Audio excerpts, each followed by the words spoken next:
You find yourself fortunate enough to come across a Gen Xer or two in your travels, and now you're thinking it might be a good idea to befriend one.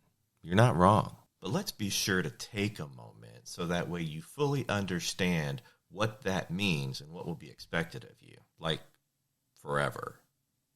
There is no going back on this. So don't make this decision lightly, my friend. You may live to regret it, if we let you.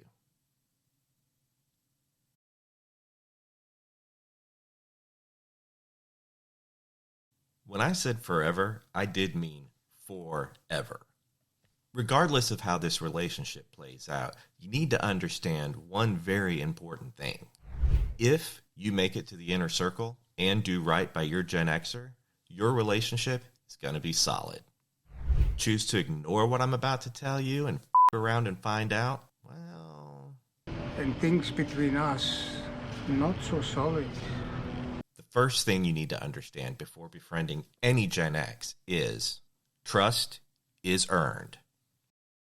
And I'm talking real trust here. You know, the kind of trust where you get to know where the bodies are buried, that kind of trust. I'm talking that blood brother kind of shit, you know, when we used to actually cut our hands and put blood on blood, that kind of trust. And believe me, with Gen X, eventually, there will be blood involved. But we'll save that for another video. Now, the next thing you need to understand is this. Loyalty is expected.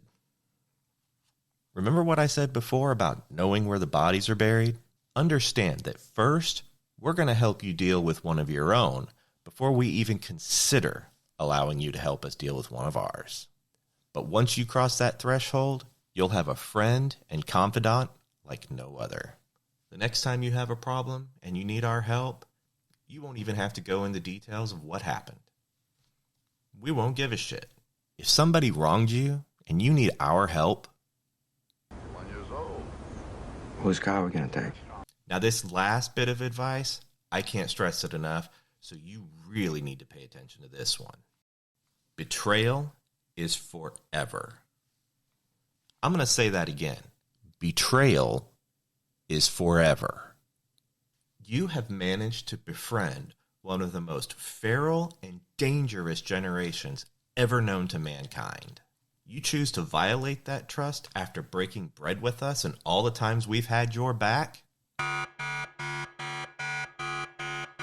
Did you ever stop and wonder why it is that there's no incriminating video or photographic evidence of a Gen Xer doing anything online? It has nothing to do with the lack of technology.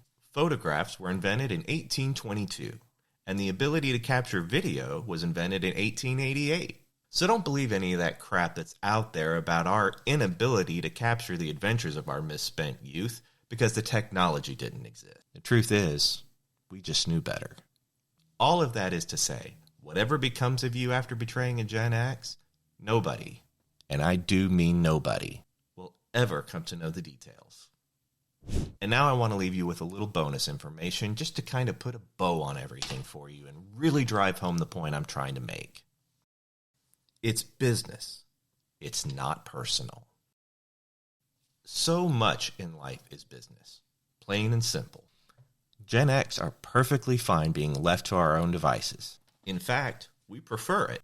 We are the lone wolf generation after all, and our favorite phrase is, leave me alone.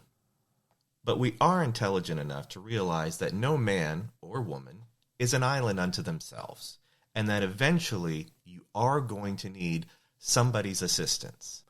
Not help, assistance. So we have to go about the messy business of collecting a few good, trustworthy, and loyal friends. Not necessarily because we want to, but because it's just good business. It's not personal, Sonny. It's strictly business. If you want to learn more about what makes Gen X tick, then check out the next video on your screen where I talk about understanding Gen X on an even deeper level.